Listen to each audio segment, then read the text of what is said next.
ایک پردے کے حوالے سے بھی بات ہے کہ رسول اللہ صلی اللہ علیہ وسلم جب آپ اس حجرے میں تدفین ہوئی اور آپ تشریف فرما ہوئے، پھر 2 سال کچھ ماہ حضرت صدیق اکبر رضی اللہ تعالیٰ عنہ وہ بھی ساتھ میں، ان کو بھی اذن مل گیا اور وہ بھی ساتھ میں ہیں، اور یار غار یار مزار میں بھی ساتھ ہیں، حضور علیہ السلام کے ساتھ ہیں، اور کل کو حوض کوثر پہ بھی ساتھ ہوں گے۔ اب معاملہ ہوا حضرت عمر فاروق رضی اللہ تعالیٰ عنہ کو جب شہید کیا گیا تو اب زخمی تھے، تو یہ ایک بڑا ایک دردناک واقعہ تھا کہ امیر المومنین عمر فاروق رضی اللہ عنہ کو نماز کی حالت میں،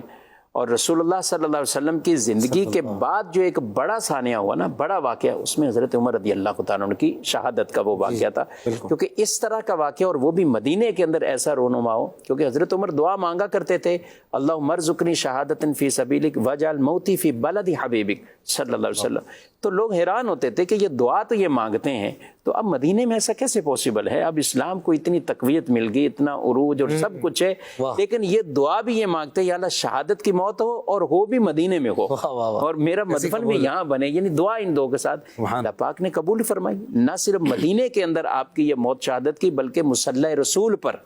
وہ بھی نماز کی حالت میں آپ پر یہ حملہ ہوا، تو کافی زخمی ہوئے تھے، اور ہر ایک مدینے کا رہنے والا بڑی دردناک کیفیت میں تھا۔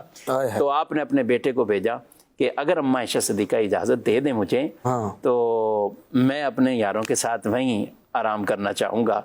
تو جب یہ پیغام گیا بی بی عائشہ صدیقہ رضی اللہ تعالیٰ عنہ، آپ دیکھیں یہ بھی ان کی بہت بڑی قربانی تھی۔ آپ نے کہا یہ جگہ تو میں نے اپنے لیے رکھی ہوئی ہے، یعنی یہ جگہ تو میں نے اپنے لیے رکھی، لیکن میں یہ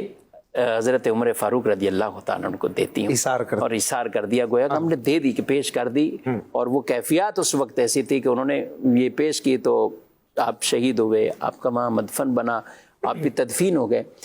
اب اماں عائشہ صدیقہ رضی اللہ تعالیٰ عنہ کہتی ہیں کہ اب جب میں حجرے میں آیا کرتی تھی نا، پہلے میں نارمل آ جاتی تھی، کیونکہ ادھر سرکار صلی اللہ علیہ وسلم ہے، میرے سر کے تاج ہیں، اور ادھر میرے والد ہیں، تو میں عام ہی گھر میں جیسے ہوتے تھے تو میں ویسے ہی نارمل آ جاتی تھی۔